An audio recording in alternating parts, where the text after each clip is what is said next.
Hello everyone, welcome to my channel Montessori Time. I am your host Shubram Reddy. I am a primary Montessori teacher trained by AMI. So this is part 2 of a 3-part video. I am discussing about the child's powers.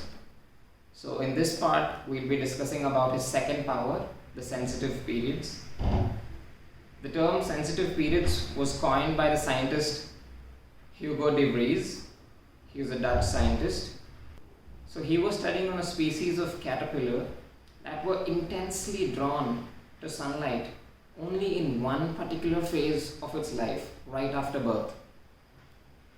So right after this caterpillar's birth, it used to crawl up the tree because that's where there's maximum sunlight and that's where there are tender leaves.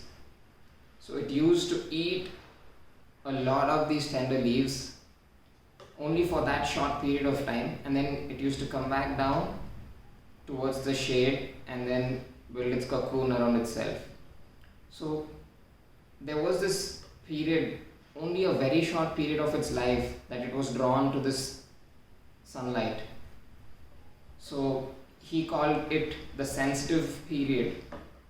So similarly, Maria Montessori was reading about his research, and when she was doing her research about children, she used the term because children seem to have something similar. Children also have sensitive periods towards various things. Children develop certain sensitivities towards certain things, or it's like an intense pull towards certain things, which helps them to create certain human characteristics for themselves. There are various sensitive periods. Every child in the first plane usually has sensitive periods for language because every child is drawn to language. He wants to talk like his people. Anytime his mother or anyone in his family are speaking, he's just mesmerized by the sound and he just looks at them in awe. So he has sensitive periods for language, and similarly he has sensitive periods for movement or coordination of movement because he wants to move physically like his family members. He wants to do everything, whatever his family is able to do. He's just drawn to human movement. And he has sensitive periods for refinement of senses. He has sensitive periods for social behavior because he also likes to meet new people, meet his extended family, and he needs this because man is a social being and he has a need for social interaction. So that's why every child has a phase of sensitive periods for social behavior. Children have sensitive periods for order.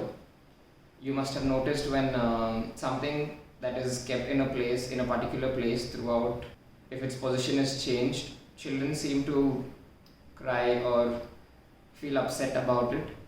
That is because it is disturbing with their mental order because they have seen this particular object or tool in one particular place throughout their time, and now suddenly it's shifted its location, so they want it to be back in order because they know it belongs here or they've seen it here, so they like to put it back in order.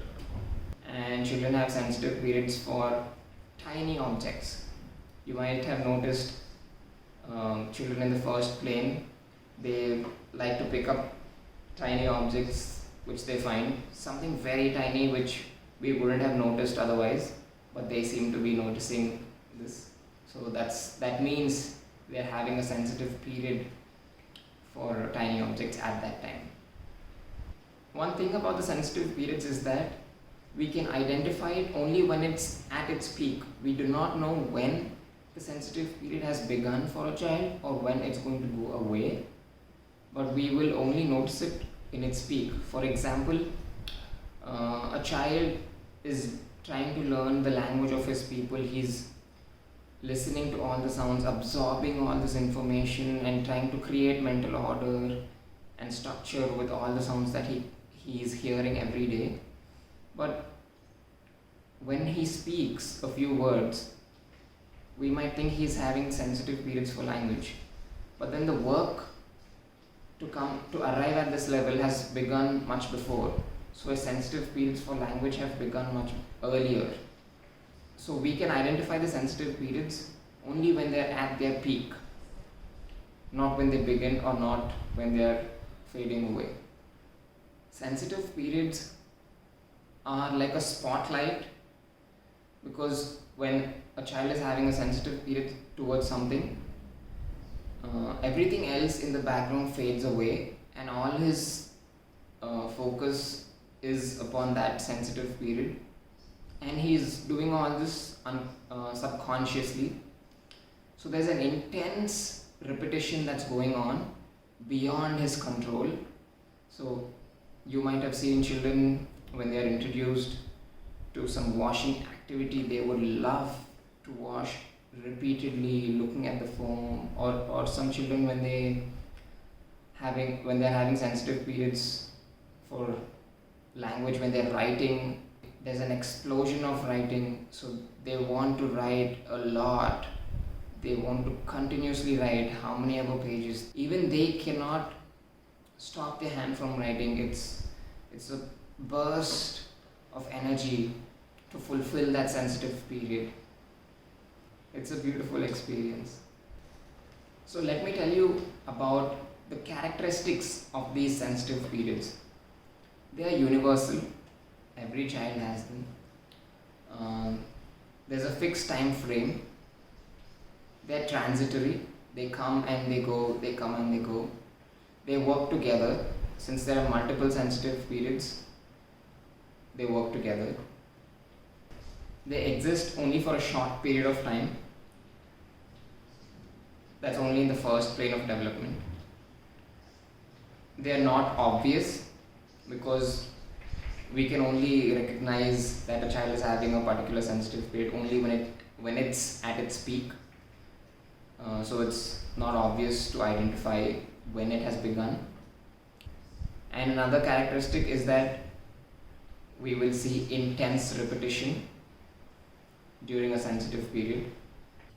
If we as adults don't support these sensitive periods, all his energy will get redirected into something unwanted, which will make him cry or act violent as a form of self-defense. But we may not be able to realize that he's using this as a form of self-defense because his sensitive periods are being blocked or not supported by us. To help you better understand this idea, let me use an analogy that Maria Montessori used. She said a train that's on its tracks is moving in a particular direction and it is intended to reach point A. But if its sensitive periods are blocked, the train will get redirected, so its route will change and it might reach destination B. Similarly, if the child's sensitive periods are not supported, or if his sensitive periods are blocked, he may not reach his path of natural development. Instead, he might get diverted and move to a different path, which is not ideal for the child. So we need to remove any obstacles and support his sensitive periods so that he can keep his natural path of development going. We can aid their sensitive periods for language by reading books to them, singing songs, making conversation, or reading poetry. We can also aid the sensitive periods for movement by us walking right with the right body posture, moving right, because they are going to see all this and absorb all our movements and create movements for themselves. And we can aid their sensitive periods for social behavior by taking them to social events once in a while so that they also know how to behave in a social group, because humans are social and this is very essential for every person to learn social behavior. we should give children enough time to look at things and appreciate details in their environment. We must help the children to develop into happy individuals, to develop unique characteristics of their own. The absorbent mind, the sensitive periods, and the human tendencies all work together for man to function as a whole unit. So that's all for today about the sensitive periods. So see you soon again in part 3, where I'll be talking about the human tendencies. If you like my video, please hit the like button. If you want to know more about the Montessori world, please do subscribe. And if you have any questions about the child's powers or about the Montessori world or the absorbent mind or anything, please comment below so that I can come up with these answers in the next video. Until then, bye bye. Thank you.